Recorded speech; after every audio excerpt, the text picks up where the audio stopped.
With cunning hast thou filched my daughter's heart, turned her obedience, which is due to me, to stubborn harshness. Aegeus regards Hermia as completely his property. As she is mine, I may dispose of her, either to Demetrius or to death. Initially, Theseus has to side with Aegeus. The law is the law, which we by no means may extenuate. Hermia must either agree to marry Demetrius or else submit to death or to a vow of single life. Theseus softens Aegeus' original demand to include the possibility of Hermia living, but not marrying anyone. Hermia's case casts a shadow over Theseus' own wedding preparations. The relationship of Theseus and Hippolyta, after all, began in conflict rather than in conventional wooing. Theseus overcame Hippolyta, warrior queen of the Amazons, in battle and married her afterwards. And as we are reminded later in the play, Theseus isn't exactly exemplary of the faithful lover, having abandoned or deceived at least 4 other women. The blame for this is placed on Titania in the play, however, but still, he's not really a good long-term prospect. In any case, Theseus and Hippolyta are apparently now both looking forward to marriage, and Aegeus' demand is out of place. Our sympathies as audience are more likely to be with Lysander, but initially only because we are more willing to see things from Hermia's perspective than her father's. His wishes seem less reasonable than hers. Lysander gives us an additional reason to feel that Demetrius is not right for Hermia. Demetrius, I'll avouch to his head, made love to Nadar's daughter, Helena, and won her soul, and she, sweet lady, dotes, devoutly dotes in idolatry upon this spotted and inconstant man. To dote for Shakespeare is to love irrationally, excessively, and throughout the play it is used particularly for unrequited love. From the onlooker's point of view, love is apt to look like doting, and Titania can use it to Bottom as a synonym for love. Oh, how I love thee, how I dote on thee. But Lysander's escalating repetition of dotes in the earlier scene emphasizes how extreme Helena's attitude to Demetrius is. She is unable to see anything beyond her own obsessive love for Demetrius. Her doting prepares us for later events in the play, especially the herbally induced doting of Titania for Bottom. But by the end of Act 1, the situation seems set up for tragedy. Something has to be done to bring the play into the comic world where it is meant to be. Lysander's solution is that he and Hermia should run away to his rich aunt, who will help them. Runaway marriages or secret marriages with the connivance of sympathetic relatives certainly occurred in Elizabethan England, and once accomplished, they were as often as not upheld in the courts. Even from the ecclesiastical perspective, a marriage voluntarily undertaken, or even a promise of marriage, where the couple were both of age and was considered to be valid by someone like Christopher Goodman, although he disapproved of the father not being consulted. Now, I'm not going to read all that one, but it's another example where the decision goes the other way. Running away is not without its risks, however. The artisans introduced in Act 1, Scene 2 are comic, but the play that Bottom, Quince, and the others plan to present to Theseus parallels Lysander's and Hermia's situation. Young lovers, sundered by their parents, steal away together with fatal consequences. The woods of Athens are potentially dangerous, and if the lovers are caught, then both their lives are at risk.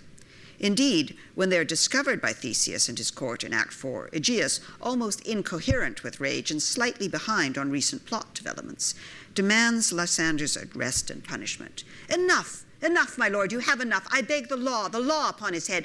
They would have stolen away, they would, Demetrius, thereby to have defeated you and me, you of your wife and me of my consent that she should be your wife.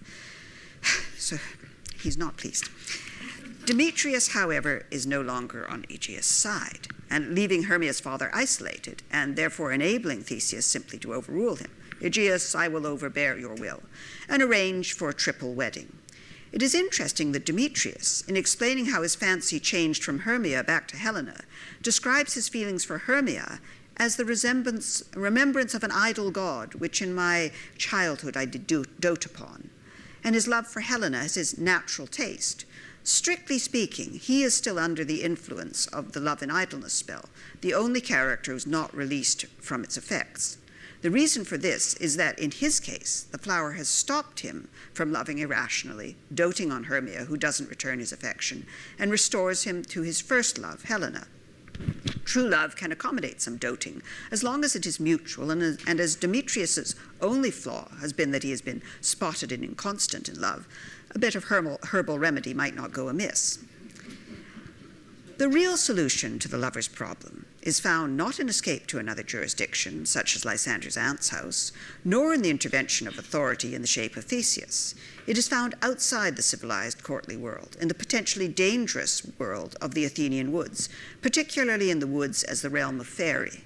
Here, people can literally be transformed, in Bottom's case, into an ass, but Demetrius is transformed from a false lover to a true one, and Lysander temporarily from a true to a false. And the fairy world has its own problems, problems which spill over into the mortal world, as the quarrel between Oberon and Titania has thrown the whole natural world into confusion. The spring, the summer, the chiding autumn, angry winter change their wonted liveries, and the mazed world by their increase now knows not which is which.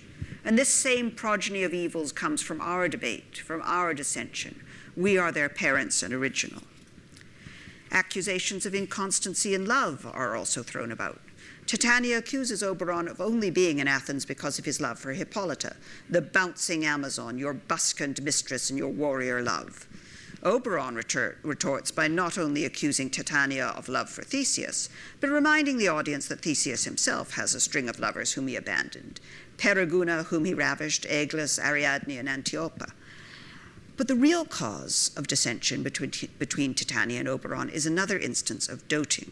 They quarrel over the Indian boy, who, according to Puck, is stolen from an Indian king by Titania, who crowns him with flowers and makes him all her joy.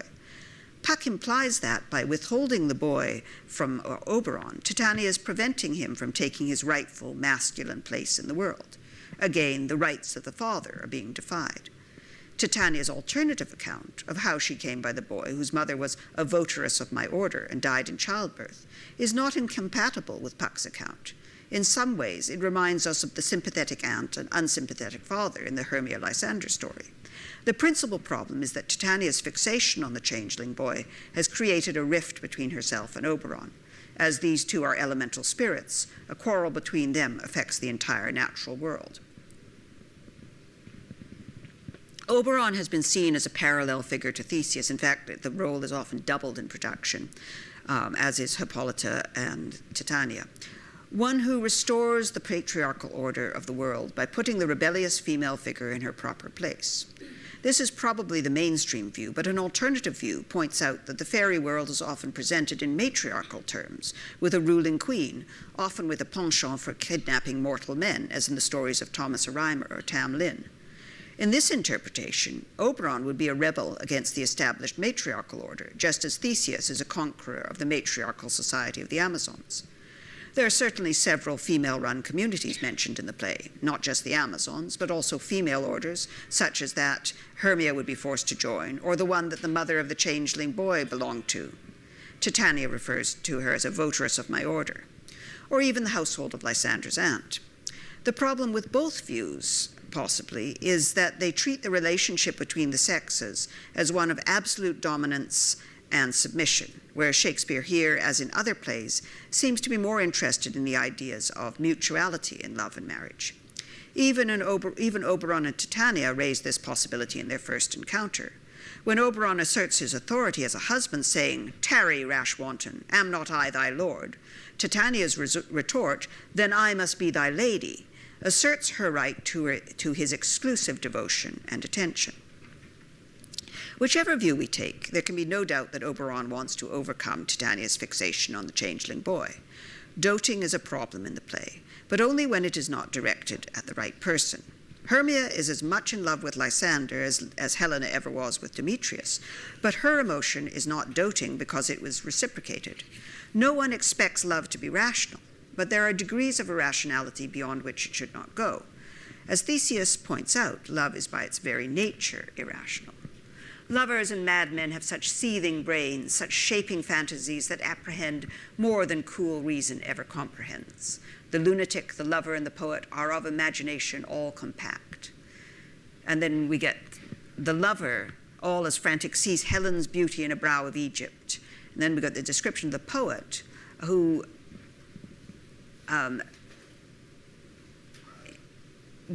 his imagination bodies forth the forms of things unknown, the poet's pen turns them to shapes and gives to airy nothing a local habitation and a name. Such tricks hath strong imagination, that if it would but apprehend some joy, it comprehends some bringer of that joy. Or in the night, imagining some fear, how easy is a bush supposed to bear.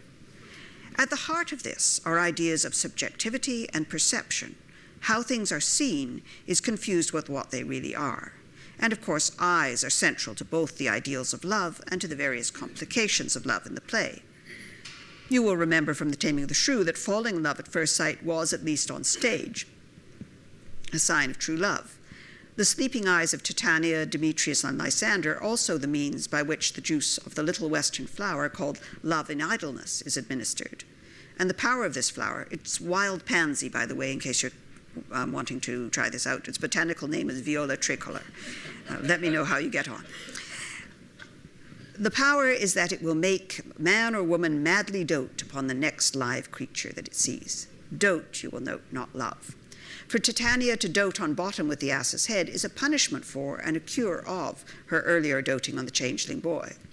But for Demetrius to dote on Helena, Oberon's original intent and the final result, is not problematic because it is seen as putting things back the way they ought to be.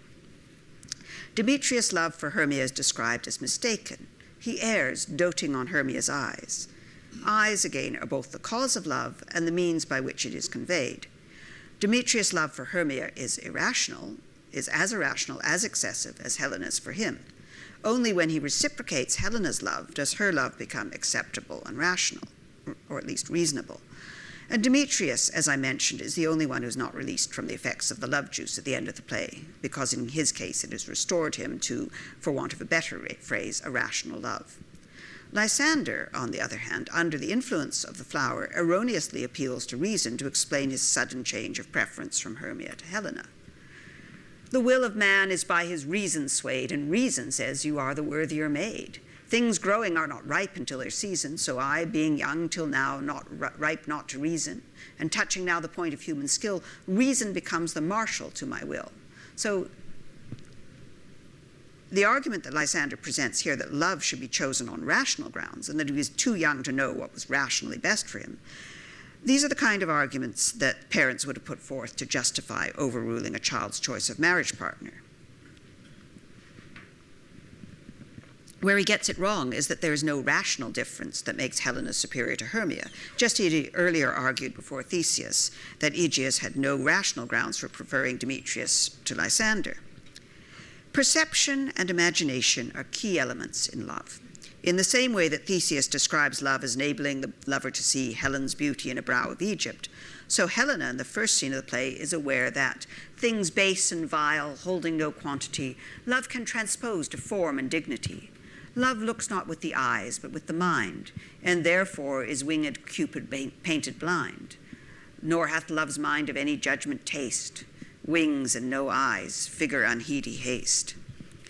When Helena speaks of love looking with the mind, she refers to the fancy, the imaginative faculty, rather than reason.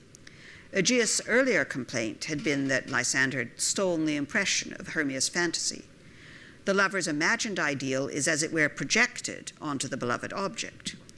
When Lysander's imagination turns from Hermia to Helena, or in the real world, when Demetrius' fancy moves from Helena to Hermia, they are each disgusted by what they earlier found beautiful and desirable.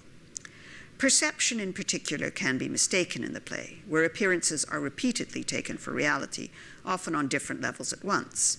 In the quarrel scene between the lovers, for instance, Helena sees both the young men's courtship of her and Hermia's distress at it as an appearance, not a reality, and designed to mock her. Hermia's distress is real, however, but the cause of it, Lysander's desertion of her, is not, as she thinks, intentional on his part, but magically induced. It's real, but not truly real. Demetrius and Lysander think that their behavior is spontaneous and that they are acting under a real compulsion of love, but we know that it is the effect of the flower. But Demetrius's induced love for Helena is in fact his true love, so it is both a magical appearance and a return to true reality. The misperceptions threaten the true relationships, both between Lysander and Hermia, and between Hermia and Helena, whose childhood friendship is put under a strain which results in insults and threats of violence. Hermia and Helena, it should be noted, remain true to their fancy, their perception of their respective young men throughout the play. Although their love is as irrational as any other, it is true love and therefore never made the subject of mockery. Even Helena's obsession with Demetrius is treated with pity rather than scorn. The rude mechanicals are also concerned with appearance and reality. Their fear that the roaring of Snug the Joiner in the role of the lion will cause such fright to the ladies of the court that they will all be hanged results in them conscientiously destroying any dramatic illusion by explaining that it is just Snug the Joiner roaring, just in case. Rather than use any special effects or simple stage properties, they have impersonations of moon and wall, parodies perhaps of impersonated abstract qualities such as good deeds or youth in the morality plays. As the editor of the Arden edition puts it, they do not credit the audience with the power either to imagine or to discriminate between the imaginary and the real. Yet it is perhaps this failure which enables Bottom to remain essentially himself, even when he is transformed by the ass's head. Bottom's appearance with the ass's head takes place in the midst of a panic induced by Puck's illusions. But Quince still has enough awareness of reality to be able to advise Bottom to bless himself, to call on divine aid because he has been translated or metamorphosed. Although unaware of what is happening, Bottom speaks truthfully when he says it is all a plot to make an ass of him. Why do they run away? This is a knavery of them to make me afeard. Oh, Bottom, thou art changed. What do I see on thee? What do you see? You see an ass head of your own, do you? Bless thee, Bottom, bless thee, thou art translated. I see their knavery. This is to make an ass of me, to fright me if they could. Bottom, unlike the other characters who are the objects of doting, is not annoyed or confused by Titania's love for him, although he recognizes its complete irrationality. And thy fair virtue's force perforce doth move me on the first view to say, to swear I love thee. Methinks, mistress, you should have little reason for that. And yet, to say the truth, reason and love keep little company together nowadays. The more the pity that some honest neighbors will not make them friends. By the end of the play, reason and love are brought by honest neighbors such as Oberon, Puck, and Theseus to keep company together. The four lovers have adjusted themselves into two pairs rather than alternating triangles, and therefore their love can be integrated into the community as they are married in company with Theseus and Hippolyta. They are not obliged to choose their marriage partners on rational grounds, but their love is now reasonable and acceptable. The excessively irrational preference of Titania for Bottom only serves to emphasize that Hermia's choice is only irrational in that it is based on her individual, emotional, and imaginative preference. It is also important to remember that Bottom, despite being translated by the addition of an ass's head, in addition to his own natural asininity, which is endearing rather than contemptible, despite the translation, Bottom has not been brought under the spell of the flower. He is polite, but not enthusiastic about Titania's doting. He doesn't flee from Titania as Demetrius fled from Helena, but he remains slightly bemused by it all. He doesn't want to offend the nice lady, but when she offers food, he thinks in terms of a peck of provender, good dry oats, or a bottle of hay, rather than the elaborate fruits, apricots, dewberries, purple grapes, green figs, mulberries, that Titania had earlier ordered her fairies to feed him with. To her offer of new nuts from a squirrel's hoard, he expresses a clear preference for a handful or two of dried peas. He is a victim of neither love nor doting, protected by his self-assurance, which allows him to break character as Pyramus later and correct what he sees as Theseus' misperception. Shakespeare, as if to emphasize the importance of perception and misperception in the play, offers us in Quince's prologue a masterclass in misperception. Because Quince's delivery, presumably nervously given, ignores the proper punctuation, his speech ends up meaning the exact opposite of what was originally intended. If we offend, it is with our good will, that you should think we come not to offend but with good will. To show our simple skill, that is the true beginning of our end. Consider then, we come but in despite. We do not come as minding to content you. Our true intent is, all for your delight we are not here. That you should here repent you, the actors are at hand, and by their show you shall know all that you are like to know. Perception and misperception then are at the heart of the play. The senses are confused, not just in an everyday way, such as when Hermia finds Lysander by his voice as it is too dark to see. This, after all, is a play governed by the moon, and eyesight is notoriously unreliable by moonlight. But more than that, characters, especially the artisans, verbally misassign the senses, as when Quince explains that Pyramus will return shortly as he goes but to see a noise that he heard. Now, he's just gone to see what that noise was, is a construction that wouldn't bother us even today, but Shakespeare's inclusion of both see and heard so close together points up the confusion of the senses. This misassignment is taken to its illogical extreme in Bottom's garbled version of the Bible. The eye of man hath not heard, the ear of man hath not seen, man's hand is not able to taste, his tongue to conceive, nor his heart to report what my dream was. Perception is also crucial to the whole question of comedy and tragedy. Initially, A Midsummer Night's Dream has potential as tragedy. Sundered lovers, a cruel father, a dark wood full of supernatural forces or wild animals. It is in basic plot very similar to the story of Pyramus and Thisbe, which Quince, Bottom, and their friends present at the end of the play. A tedious brief scene of young Pyramus and his love Thisbe, very tragical mirth. When Theseus questions the paradox of tedious brief and tragical mirth, Philostrate explains that the play is very short, but extremely bad, so bad that it is funny, for in all the play there's not one word apt, one player fitted. There is a point where a really bad performance becomes so funny that it is a success. But that is not what Philostrate is arguing for her. This is a play that has its funny side because it is so badly acted. But he protests against Theseus' decision to see it, unless you can find sport in their intent, extremely stretched and conned with cruel pain, to do you service. This makes it sound as if Theseus will just be having the mechanicals perform so that he can laugh at them. Philostrate may also fear that Theseus will be actively offended by the badness of the acting. Hippolyta, similarly, protests against the potential cruelty of making inadequate actors perform. I love not to see wretchedness o'ercharged and duty in his service perishing. Theseus, in his response, sets out a pattern for audience response, as well as showing us how the role of gracious sovereign should be played. In effect, the performance of the play within the play mirrors the outer play. Theseus is, in both, adjudicating to some degree in a love case with tragic potential. We have seen his initial, if reluctant, siding with Aegeus and the law, which was, with magical help, transformed into a decision in favor of the happy ending. The outcome was decided, however, without any real intervention on his part. He only heard the story and approved the result. In other words, the audience is also the judge, and according to Theseus, the audience has a responsibility to help the play succeed. Oops, I don't have the next slide.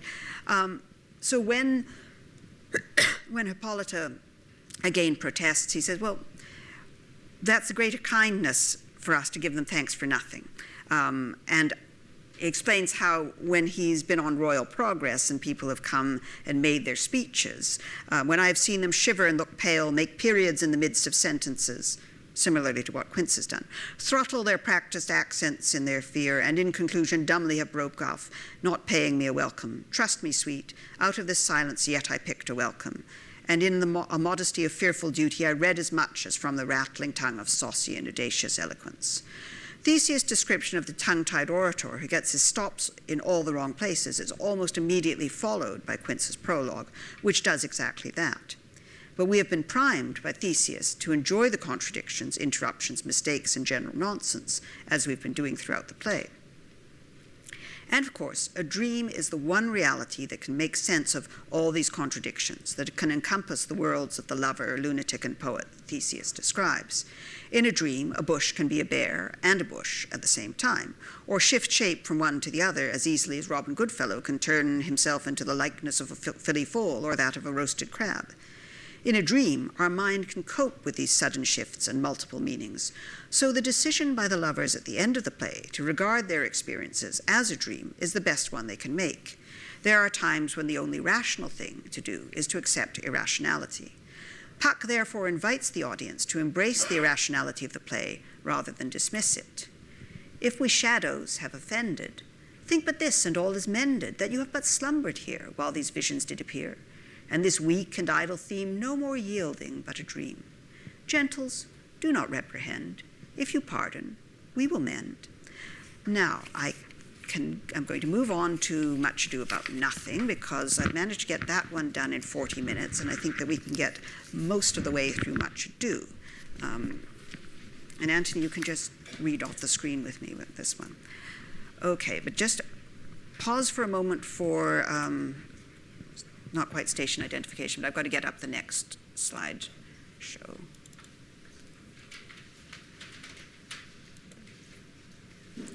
Okay.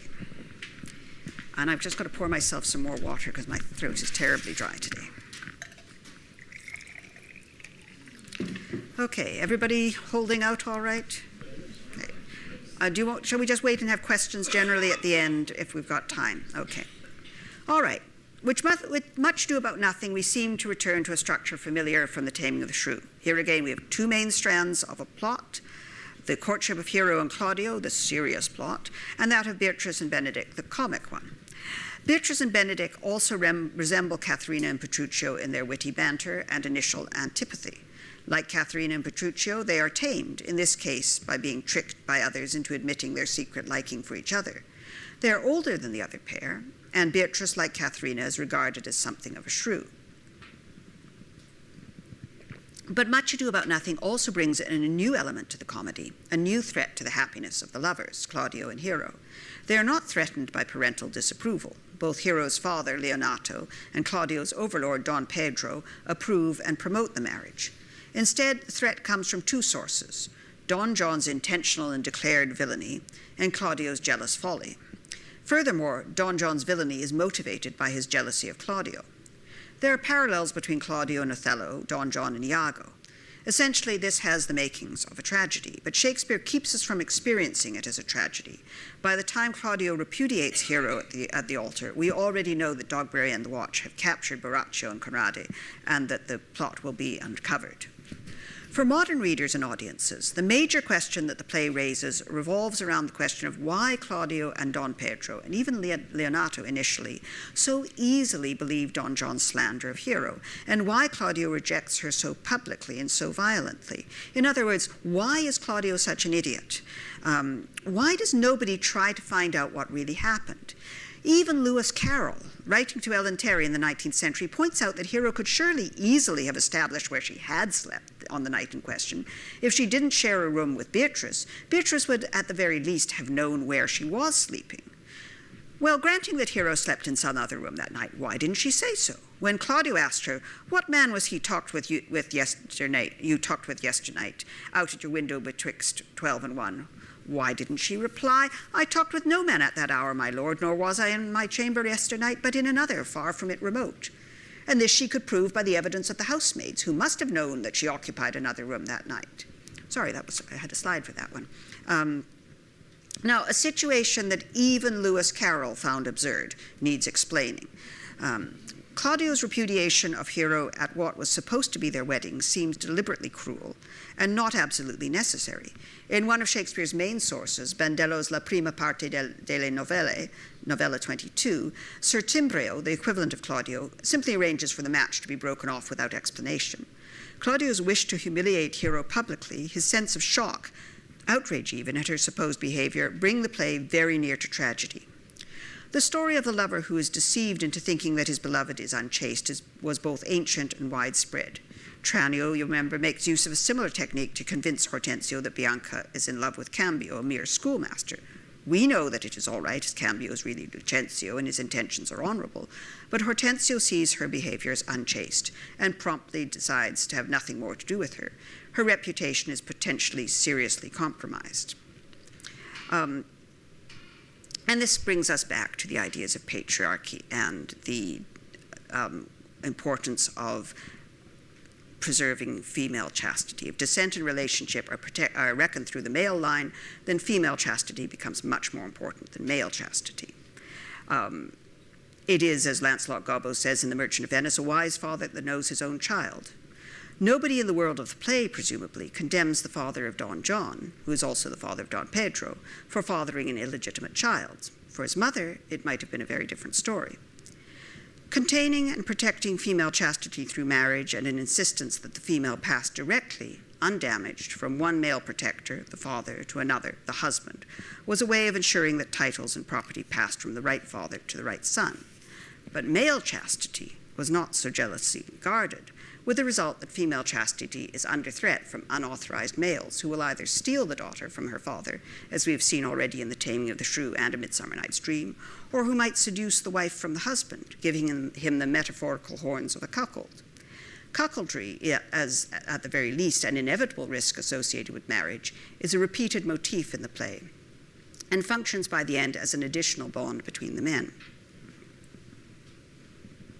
Benedick and Leonato allude both to the anxiety about paternity and to the threat posed by young men, but they do so jokingly. You embrace your charge too willingly. I think this is your daughter. Her mother hath many times told me so. Were you in doubt, sir, that you asked her? Signor Benedick, no, for then were you a child. You have it full, Benedick. We may guess by this what you are, being a man. Truly the lady fathers herself. Be happy, lady, for you are like an honorable father. But what if Hero had not fathered herself by resembling Leonato? What if Benedick had not been a child, or if there was some other man like him? Beneath the joke lies a real anxiety. Female reputation in the 16th century was of paramount importance. In The Education of Christian Woman, written in the early 16th century for Mary Tudor, Juan Luis Vives wrote that there is nothing more fragile or more vulnerable than the reputation and good name of women. It may well seem to hang by a cobweb. And that was the enlightened view. Vives also advocated education for all women, regardless of social class or ability, on the grounds that they were intellectually equal to men or even superior. He argued that wives should be seen as intellectual companions, not just the means of producing heirs. And he felt that the role of women was not confined to the private sphere, but that their progress was essential for the general good of society and the state. For the 1520s, that's pretty good. So if he says that women's reputations are vulnerable, you can take it that they are. And that is why Hero can't really defend herself. Yes, she could no doubt prove an alibi, but that would not solve the problem. Once the accusation has been made, the cobweb of reputation is in effect already ruined. To explain would be to admit that there was something that required explanation. Even if the explanation was accepted, the accusation would not be forgotten. And the fact that Claudio could believe something like that about her would also not be forgotten. Claudio's outburst is shocking, even for the audience who know that it is coming. Think how much more shocking it is for the characters on stage. Claudio's behavior from the beginning of the scene must seem to them odd. Leonato intervenes more than once to try to lighten the mood. Claudio seems to be holding himself in until the moment when, Leonato having formerly given Hero to him, he violently gives her back. There, Leonato, take her back again. Give not this rotten orange to your friend. She's but the sign and semblance of her honor. Behold how like a maid she blushes here. Oh, what authority and show of truth can cunning sin cover itself withal? Comes not that blood as modest evidence to witness simple virtue? Would you not swear, all you that see her, that she were a maid by these exterior shows? But she is none. She knows the heat of a luxurious bed. Her blush is guiltiness, not modesty. Claudio stresses the evidence of the viewer's eyes here. Hero's blush should be evidence of her virtue, and we know that it is. She looks and acts as if she is truly a virgin being accused of an offense that is to her unthinkable, and we know that she is. Claudio later appeals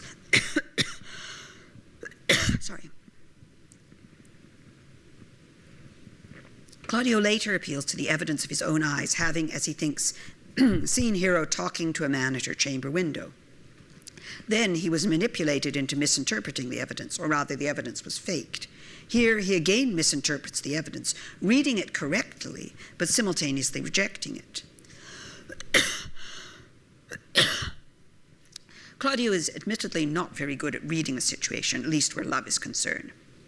He is, after all, so lacking in self-assurance that he needs Don Pedro's help and advice with his initial wooing. And he is very easily convinced that Don Pedro has betrayed him by wooing Hero for himself. It's worth bearing in mind that although Claudio, Hero, and the others all belong to the social class for whom marriages were largely arranged, this custom was becoming obsolete by the time of the play.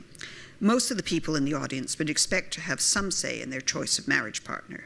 So Don Pedro courting on Claudio's behalf would be plausible, but not familiar. In Act 2, Scene 1, Claudio is led by Don John to believe that Don Pedro means to marry Hero. His response is instantly to believe it. "'Tis certain so. The prince woos for himself. Friendship is constant in all other things save in the office and affairs of love. Therefore all the hearts in love use their own tongues. Let every eye negotiate for itself and trust no agent. For beauty is a witch against whose charms faith melteth into blood. This is an accident of hourly proof which I mistrusted not. Farewell, therefore, hero. Claudio shows here, as well as later, a lamentable willingness to believe Don John, but also to believe the kind of generalized ideas about women and love that were current in popular literature at the time. His belief that the loyalty of friendship will not stand up against rivalry in love, a romantic staple that goes back to classical times, makes it easier for him to renounce his claim to hero at this stage. His own diffidence and anxiety about whether she would accept him or not probably also make it reasonable to him that she should prefer Don Pedro. Leonato, Benedick, and even, it would seem, Hero herself all likewise think that Don Pedro is wooing in his own person, as it were. At the same time, however, Claudio is both hurt and jealous. Poor hurt fowl, he will creep into sedges, says Benedick of him. Beatrice, when Claudio's rather sulky behavior to Don Pedro is commented on, explains that he is neither sad, nor sick, nor merry, nor well, but civil, Count, civil as an orange, and something of that jealous complexion. His joy at finding that Don Pedro has, in fact, behaved as a loyal friend is intense, expressible only by silence. He can't articulate his emotions because his thinking on love is still very much based on cliches. His view of Hero is an idealized one. He later tells her that she seemed to him as Dian in her orb, as chaste as is the bud ere it be blown. Since he loves her, she must be perfect in all respects. As we saw with A Midsummer Night's Dream, the lover's ideal is projected onto the beloved object. All these things combine to make his reaction to Don John's deception the result not just of injured adolescent pride, but of a deep hurt and intense shock to his idealism. He does not yet have any concept of love to put in place of these cliches. Explanations, then, will be of no use, particularly in a place like Messina, which by this point in the play we have already seen as a hotbed of gossip, eavesdropping, and rumor. Immediately after the scene in which Don Pedro offers to woo Hero on Claudio's behalf, we have two short scenes. In the first one, Antonio tells his brother Leonato that he has heard from a reliable source that Don Pedro is in love with Hero and means to ask for her hand. His source happened to overhear Don Pedro telling Claudio so. We, of course, know that the eavesdropper has misinterpreted what he heard.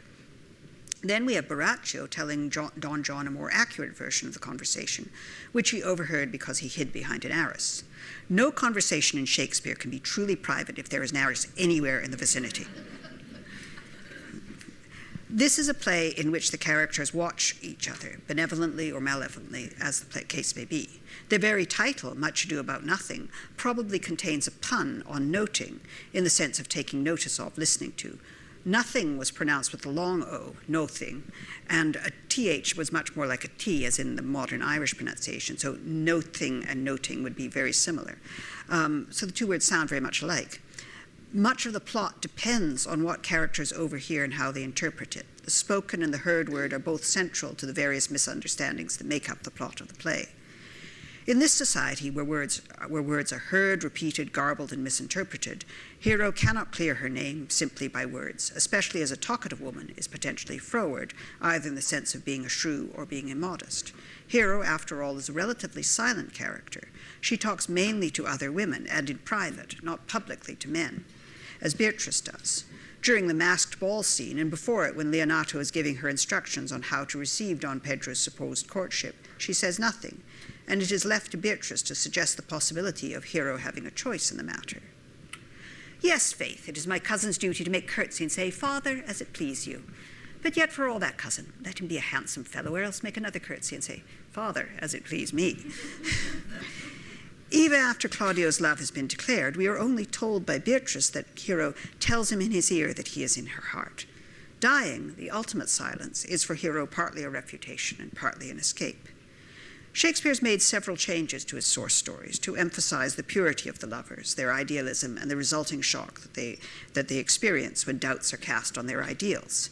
In the first place, in Bandello's work, Settimbrio's first intention is to seduce Fenicia. He only offers marriage when he finds she resists him. Claudio's intentions are honorable from the beginning and his emotion tentative. He liked her before he went to the wars, and now he has time to drive liking to the name of love. Hero, similarly, is made younger and with a more unquestionable chastity than in earlier stories, where the deception is usually carried out by a rival wooer. Shakespeare leaves a trace of this in Claudio's fear that Don Pedro has betrayed him and wooed Hero for himself, but Hero has in reality no other suitors.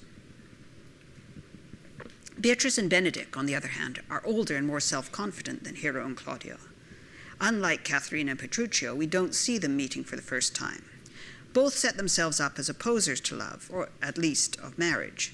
Beatrice, unlike Katharina, does not appear to be afraid of the proverb that spinsters will lead apes to hell, claiming that she will take the apes but to the gate, and there will the devil meet me like an old cuckold with horns on his head and say, "Get you to heaven, Beatrice, get you to heaven. Here's no place for you maids.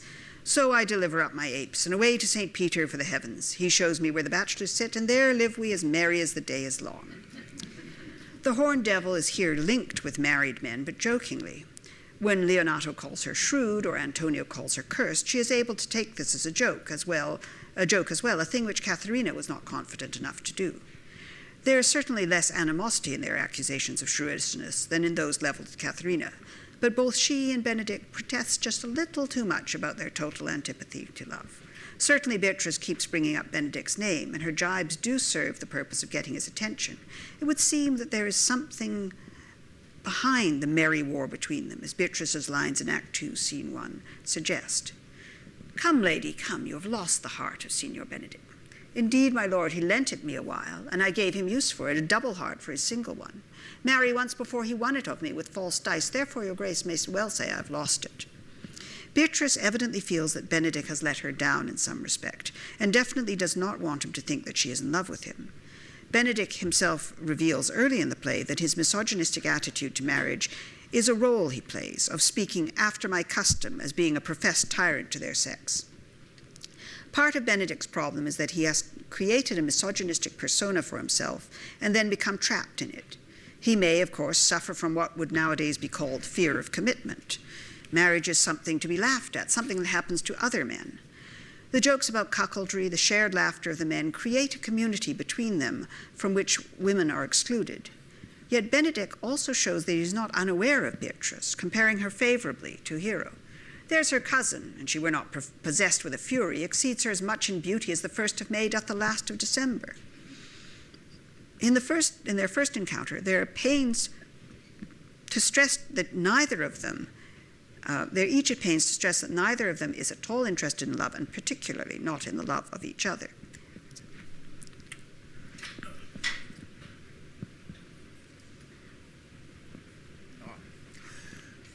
But it's certain that I'm loved of all ladies, only you excepted. And I would I could find in my heart that I had not a hard heart, for truly I love none. A dear happiness to women, they would else have been troubled with a pernicious suitor. I thank God in my cold blood I am of your humour for that. I'd rather hear my dog bark at a crow than a man swear he loves me.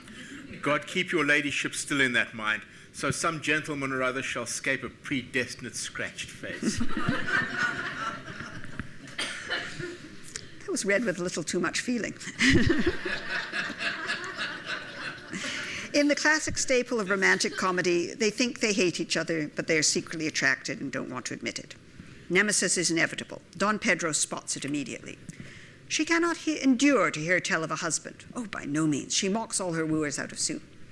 She were an excellent wife for Benedick. As he has just successfully arranged one match, Don Pedro is inclined to try to arrange another. This time it will have to be a group effort, with Leonato, Claudio, and Hero all involved, as the task will be equivalent to one of Hercules' labors. As well as bringing Beatrice and Benedick together in spite of their protestations, the aim is also to provide entertainment for everyone else in the week intervening before the wedding of Claudio and Hero. The courtship of Beatrice and Benedick therefore fulfills the same function as the play of Pyramus and Thisbe for the married couples at the end of Midsummer Night's Dream. The play's emphasis on noting, on listening, on eavesdropping, an arbor is almost as good as an arras, is particularly evident in the plot against Beatrice and Benedick. Both have to hear a few home truths about themselves, and both are made to believe not only that the other is in love, but also that each is desperately concealing their love for fear of mockery, which may well be the truth of the matter. Benedick, in particular, is completely taken aback at first, exclaiming, "Is it possible? Sits the wind in that corner?" Benedick is able to comment on the conversation that he overhears as it is happening, and we see his suspicion that they are joking being gradually replaced by belief that they are speaking seriously. He then, in effect, talks himself into being in love. This can be no trick. The conference was sadly born. They have the truth of this from Hero. They seem to pity the lady. It seems her affections have their full bent. Love me? Why, it must be requited. I hear how I am censured. They say I will bear myself proudly if I perceive the love come from her. They say, too, that she will rather die than give any sign of affection. I did never think to marry. I must not seem proud. Happy are they that hear their detractions and can put them to mending. They say the lady is fair. 'Tis a truth, I can bear them witness, and virtuous. 'Tis so, I cannot reprove it, and wise, but for loving me. By my troth, it is no addition to her wit, nor no great argument of her folly, for I will be horribly in love with her.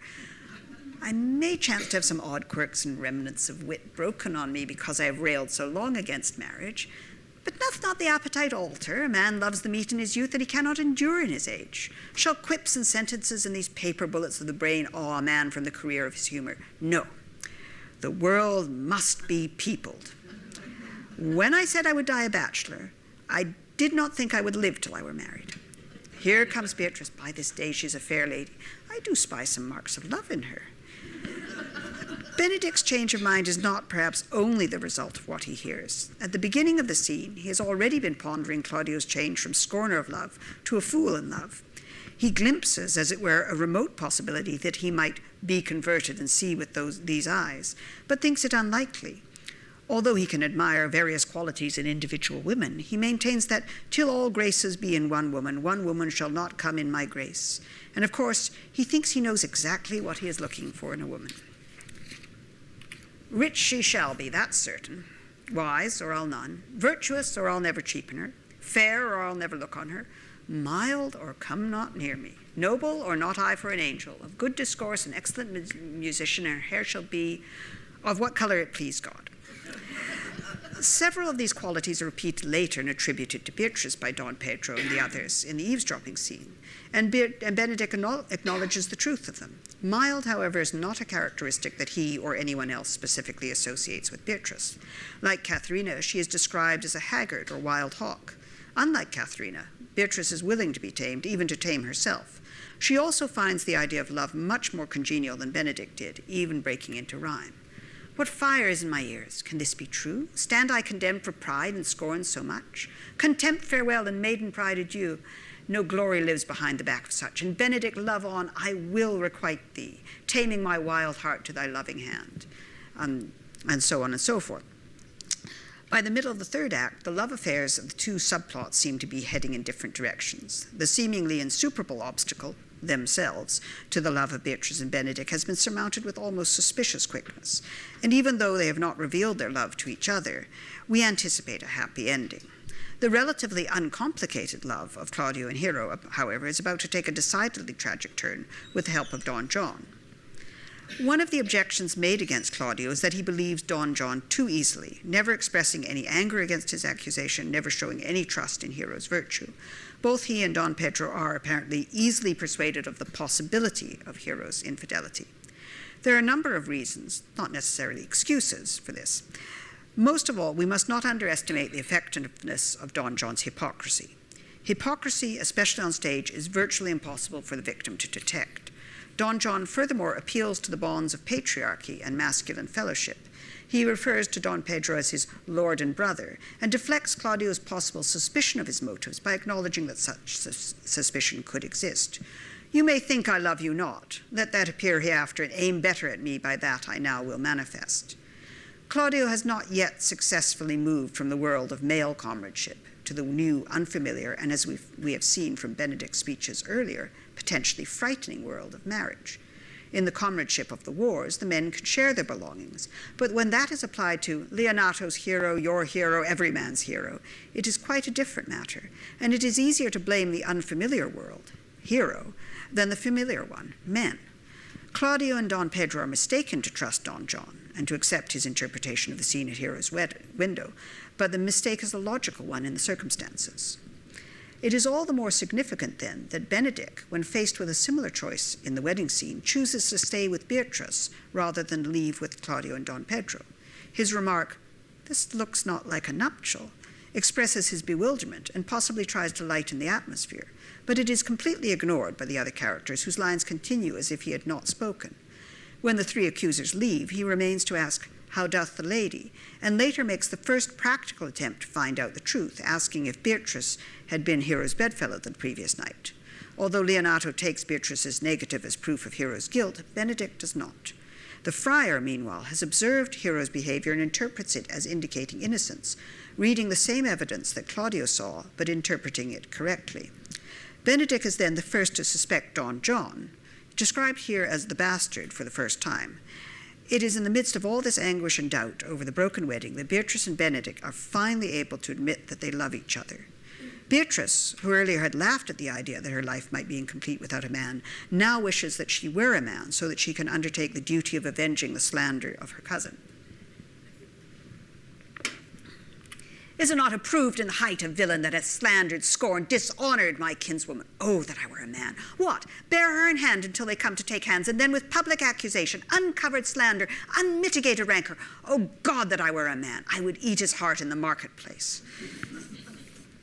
Benedick had earlier refused to kill Claudio at her request, but now, when he can finally get a word in edgewise, and it takes a while, he first asks for and receives her solemn declaration of her belief in Hero's innocence, and then agrees to challenge Claudio.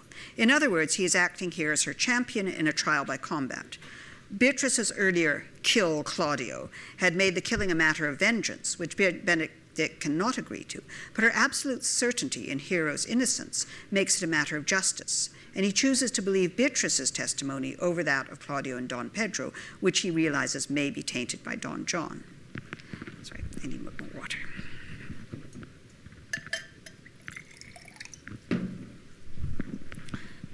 Fighting slander is not easy. The friar offers the suggestion that Claudio's faint be reported as her death. This will, he hopes, make people, and particularly Claudio, sorry for her. When he shall hear she died upon his words, the idea of her life shall sweetly creep into his study of imagination, and every lovely organ of her life shall come apparelled in more precious habit, more moving, delicate, and full of life, into the eye and prospect of his soul, than when she lived indeed. Then shall he mourn if ever love had interest in his liver, and wish he had not so accused her, no, though he thought his accusation true. In any case, Hero's death will mean that the story is forgotten sooner, and if her name cannot be cleared, she can then be hidden in a convent. The supposition of the lady's death will quench the wonder of her infamy, and if it sort not well, you may conceal her as best befits her wounded reputation in some reclusive and religious life, out of all eyes, tongues, minds, and injuries. Death, in other words, is Hero's best option. If silence is a sign of maiden modesty, then death, as the ultimate silence, will give Hero back some of her modesty. In some ways, Hero's situation parallels that of Hermia. If she cannot or will not marry, her only other options are death or a convent. Hero's supposed death also means that her family has a responsibility to avenge her. If she died because of slander, then she has been murdered by Claudio and Don Pedro. Without Benedick, however, Hero has no male relative who is really in a position to clear her name by combat. Her father and her uncle are both too old for dueling. The challenge from Leonato and Antonio is refused with embarrassment by Don Pedro and Claudio, both of whom speak slightingly of the challenge to Benedick a few lines later. We had like to have had our two noses snapped off with two old men without teeth. Although Don Pedro expresses formal sorrow for Hero's death, neither he nor Claudio are really affected by it. The friar's assumption that Claudio will regret the accusation, even if he believes it, is not borne out. Claudio does not even take Benedick's challenge seriously at first, and it is not until Benedick formally renounces his service to Don Pedro and informs them of Don John's flight that they begin to realize that things have gone beyond a joke. Fare you well, boy. You know my mind. I will leave you now to your gossip-like humour. You break jests as braggarts do their blades, which God be thanked hurt not. My lord, for your many courtesies I thank you. I must discontinue your company. Your brother the bastard is fled from Messina. You have among you killed a sweet and innocent lady. For my lord Lackbeard there, he and I shall meet. Until then, peace be with him. Things look serious, although we are at the same time aware that the plot has already been found out. Ultimately, the only ones who can resolve the tangle that all this noting and eavesdropping and misinterpreting has resulted in are a group who can't even get their own words straight, let alone other people's, and have no wish to meddle in the affairs of others, even when it is their duty to do so. If you meet a thief, you may suspect him by virtue of your office to be no true man, and for such kind of men, the less you meddle or make with them, why, the more is for your honesty. By staying quiet and keeping out of the way, that watchman happened to overhear Borachio boasting of the duping of Claudio and Don Pedro to Conradi. Without really understanding what crime has been committed, they realize that one has. I won't read this one. We are reminded in the scene immediately preceding the scene of the disrupted wedding that the watch has discovered, at least, that there is a plot. Unfortunately, it's Dogberry and Vargas who try to inform Leonato, just as the wedding is beginning. Although Leonato is patient with them, he cannot get a straight answer from either of them and instructs them to take the examination themselves, thus allowing the plot to come close to tragedy before the happy ending restores everything. And, of course, giving us more of Dogberry's malapropisms. Dogberry, the head constable, and Vargas, the head borough, are a comic double act. Vargas was played by John Sinclair, or Sinclair, who was noted for his thinness, and Dogberry by the company's star clown, Will Kemp, who also played Bottom in A Midsummer Night's Dream and Falstaff. Think of something along the lines of Laurel and Hardy. Like Bottom, Dogberry is supremely, if mistakenly, confident in his own ability. His earnest desire to be writ down an ass might well have reminded his audience of Bottom in A Midsummer Night's Dream. Dost thou not suspect my place? Dost thou not suspect my years? Oh, that he were here to write me down an ass. But masters, remember that I am an ass. Though it be not written down, yet forget not that I am an ass. Know, thou villain, thou art full of piety, as shall be proved upon thee by good witness. I am a wise fellow, and which is more an officer, and which is more a householder, and which is more as pretty a piece of flesh as any is in Messina, and one that knows the law, go to, and a rich fellow enough, go to, and a fellow that hath had losses, and one that hath 2 gowns, and everything handsome about him. Bring him away. Oh, that I had been writ down an ass. It is a combination of the sexton's persistence, the testimony of the watchman, and ultimately Borachio's remorse on hearing that Hero has died as a result of his slander, that ultimately brings the truth to light. Dogberry's examination of the prisoners combines supreme self-confidence with complete ineptitude. If he is to be writ down an ass for his misinterpretations, then Claudio is equally guilty of asinine interpretations. The fact that we warm to Dogberry may make it easier to forgive Claudio, although not everyone who sees or reads the play does so. In the plot, of course, he is forgiven. This is partly because, after all, it is a comedy and a wedding counts as a happy ending. The fact that he was deceived by Don John also tells in his favor, as does his remorse. He stresses both in his submission to Leonato.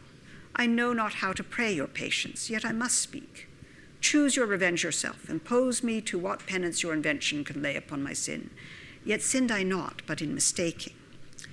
Pragmatically, it is also necessary as proof of Hero's innocence for Claudio to marry her. If Claudio does not marry her, he will either have to be killed in a duel with Benedick, or Hero will have to become a nun, possibly both. Her honor can only be restored by Claudio. This is done first by the formal act of penitence at the family tomb. Here, Claudio publicly acknowledges Hero's innocence and accepts responsibility for her death in a rhymed and formal manner, and announces his intention to perform the same ceremony every year. Does that still apply, one wonders, after he finds out that she is still alive? I mean, does he still have to apologize to her every year? This scene is important as we have to see and believe Claudio's grief and remorse if we are going to accept the marriage at the end. The insistence that he accept Antonio's supposed daughter sight unseen forces Claudio to accept a subordinate, powerless role. Although his earlier betrothal to Hero was an arranged match, it was arranged with his knowledge and consent and as a result of his own preference and choice. Materially, this new match is at least as good as the one to Hero. The new wife will inherit from both Leonato and Antonio. But Claudio now has to take her completely on trust, a thing he failed to do with Hero. His acceptance of the terms imposed on him lead to his reward. Hero returns seemingly from the dead, and the assurance from her own lips that, as surely as I live, I am a maid, an assurance that he was not able to receive before because he was too convinced of his own mistaken interpretation. It only remains, of course, to marry off the other couple. Benedick and Beatrice, both afraid of public declarations of affection, nearly spoil things themselves by trying to keep love within the bounds of reason. And as usual, they can't help competing. Do not you love me? Why, no, no more than reason. Why then your uncle and the prince and Claudio have been deceived. They swore you did. Do not you love me? Troth, no, no more than reason. Why then my cousin Margaret and Ursula are much deceived, for they did swear you did. They swore you were almost sick for me. They swore that you were well nigh dead for me.